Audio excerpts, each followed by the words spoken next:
Anda kembali menyaksikan Bukan Perempuan Biasa on Net TV Sosial, masih bersama Mbak Rica. Nah, ini seru banget ya bahas-bahas masa kecil kayak gitu.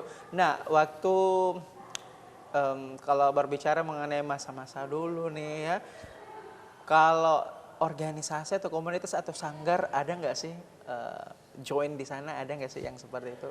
Iya, dulu tuh saya mungkin kayak pencarian jati diri ya. Kalau di SMP itu saya ikutnya di paduan suara, Wow, gitu. Jadi Soir mungkin ya? mengasah vokalnya ya di situ Wih, ternyata gitu ya kan. asik. Nah, namun waktu SMA itu saya lebih ke pengen ikut-ikut kayak paskibraka. Saya tertarik dengan kedisiplinannya. Jumping lagi tuh ya, Beda jumping. lagi nih, Beda jumping lagi. lagi gitu kan, sama apa baris berbarisnya gitu seperti itu. Walaupun ya karena saya ukurannya mini ya tidak sampai ke paskibraka, tapi istilahnya mengambil ilmu dari situ gitu ya.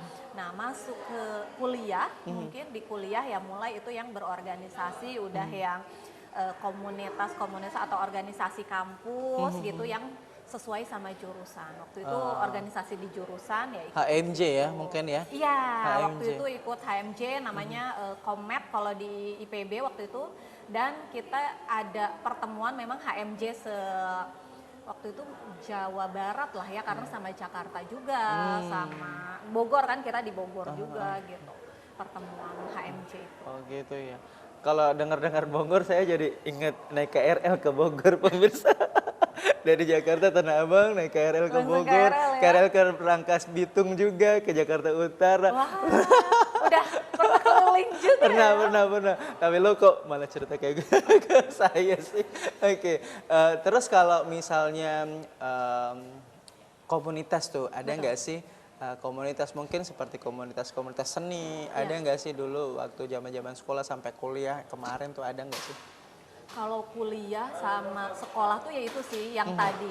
Malah justru saya sekarang berkembangnya berkomunitas itu saat setelah jadi ibu rumah tangga. Ah, Gitu. Jadi lebih ibu rumah masif tangga. ya? Betul. Karena mungkin di rumah ya selesai domestikan kan gitu ya. Masih ada beberapa waktu kosong. Nah, itu diisi di komunitas. Oke, baik. Kalau Mas ini sih pencapaian gitu, prestasi waktu zaman-zaman sekolah, boleh di-spill nggak ke pemirsa? Aduh gitu ya. Nah, ini yang mungkin waktu itu bikin kaget sih, karena waktu itu di SMP 1 itu termasuk yang SMP unggulan lah ceritanya di Kota Purwakarta gitu. Dan biasanya tuh mereka mengumumkan satu tingkatan itu siapa 10 besarnya gitu ya. Nah, itu saya masih kelas 2 dan umur-umurnya main, kelas 2 SMP ya kan gitu, main kemana-kemana dan ternyata dipanggil jadi 10 besar di sekolah. Itu lumayan, alhamdulillah bikin shock juga gitu kan ya. Dan yaitu mungkin pencapaian keduanya adalah saat akhirnya diterima di jalur khusus PMDK itu, karena itu kan perwakilan sekolah, Betul. banyak yang mendaftar tapi hanya beberapa orang yang diterima. Jadi waktu itu dari SMA 1 yang masuk ke IPB itu 5 atau 6 orang aja gitu. Dan saya alhamdulillah termasuk salah satunya. Wow, dari se-Kabupaten Purwakarta ini ya? Betul, Wow. malah kan ya kalau PMDK itu kan dia ngambil dari mana-mana ya, dan Betul. alhamdulillah Purwakarta masuk SMA 1 itu masuk jadi sekolah yang terpilih, dan ada 5 sampai 6 orang gitu waktu itu, satu angkatan saya yang masuk di IPB waktu itu. Keren. Nah, kalau nggak salah tadi nih Mbak Rica, tadi sempat share ya sebelum kita syuting, udah 12 tahun, 10 tahunan ya Iya, di betul. Makassar.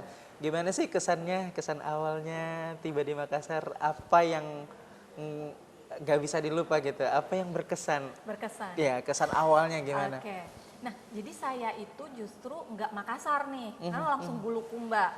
Jadi kesan awalnya justru kayak, kok jauh banget sih nggak nyampe-nyampe. Ini kota di mana sih ya gitu kan ya. Betul. Karena dari Makassar masih 4 sampai 5 jam perjalanan. Dan waktu itu kondisinya 2012 Dapat jalanan pesisir pula ya? pesisir, jalanan masih diperbaiki. Betul. Gitu ya. Benar-benar waktu itu saya masih diantar ibu saya ke sini, diantar mama. Itu juga dia yang kayak, teh berapa lama lagi gitu ya. Terus saya tanya suami, berapa lama lagi gitu. Saking kayak lamanya kok lama banget ya 5 jam nggak nyampe-nyampe gitu. Itu mungkin yang pertama. Yang kedua adalah setelah sampai Bulukumba, ngobrol sama ibu-ibu gitu ya kan kalau di kantornya. Dengan aksen yang sangat berbeda ya. Nah itu dia, di kantornya suami tuh ibu-ibu ada perkumpulannya, saya kaget karena cara ngomongnya di sini itu kan agak kenceng ya. Jadi awal-awal kayak dia tuh kenapa sih marah sama saya apa gimana ya? Secara kalau orang Sunda tuh katanya halus gitu ya gitu. Jadi Nada di akhir pasti turun kayak gitu, turun. Kalau di sini kok naik. naik gitu ya. Jadi awal-awal sempat kayak ini orang kenapa ya kok marah-marah Ini ya? kayak sama saya? ini ya shock culture ya. Shock culture, Kayak gitu ya. betul. Itu kejadian sih waktu itu. Nanti baru ngeh atau paham setelah kapan nih? Berapa lama? Setelah itu ya langsung dijelaskan sama suami sih gitu. Oh iya, lupa ngasih tahu, jangan kaget di sini. Di sini memang orang-orang ngobrolnya seperti itu tapi mereka baik gitu. Terus saya bilang iya sih baik karena kayak apa-apa, tapi ngomongnya tuh kayak nyolot gitu kan saya bilang. Enggak kok, oh ya udah dari situ ya akhirnya menerima sih gitu. Jadi nggak berapa lama ya menerima gitu. Oh memang gaya bicaranya seperti ini. Keren ya. Ini sesuatu pengalaman yang lucu juga ya. Betul. Lucu dan tak terlupakan Iya. ya. Nah, kita masuk ke ranah lainnya nih. Mungkin kita ke aktivitasnya Mbak Richa. Dia womanpreneur. Wow. Ya. Berat gitu ya. Boleh tahu nggak sih apa sih usaha yang sedang dijalankan saat ini? Iya. Ya, sebagai seorang wanita yang memiliki atau membangun sebuah usaha gitu. Iya. Itu apa tuh? Ya, sebenarnya ini usahanya masih dirintis Wah, juga ya, Masya gitu Allah. ya. Mudah-mudahan berkembang insya Allah. Amin. Saya punya lembaga public speaking training center, based on online sebetulnya awalnya, tapi akhir-akhir ini sudah ada beberapa yang meminta kelas offline. Jadi ya by request aja sebetulnya bisa online, bisa offline. Oke. Dan waktu itu sebetulnya basicnya itu mengajarnya public speaking for kids. Oke. Gitu, public speaking for kids karena kayaknya masih jarang nih orang yang mengambil ranah tersebut padahal kalau dibilang komunikasi itu justru diajarkan harus dari kecil Betul, gitu ya, itu yang saya lihat.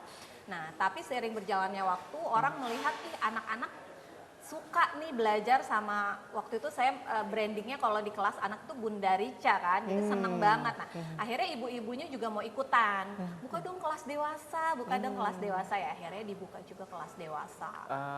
Oke, kita tahan dulu. Ini semakin menarik, Mbak Oke. Richa ya. Kita akan kembali usai jeda berikut ini. Stay tune on Net TV Sulsel.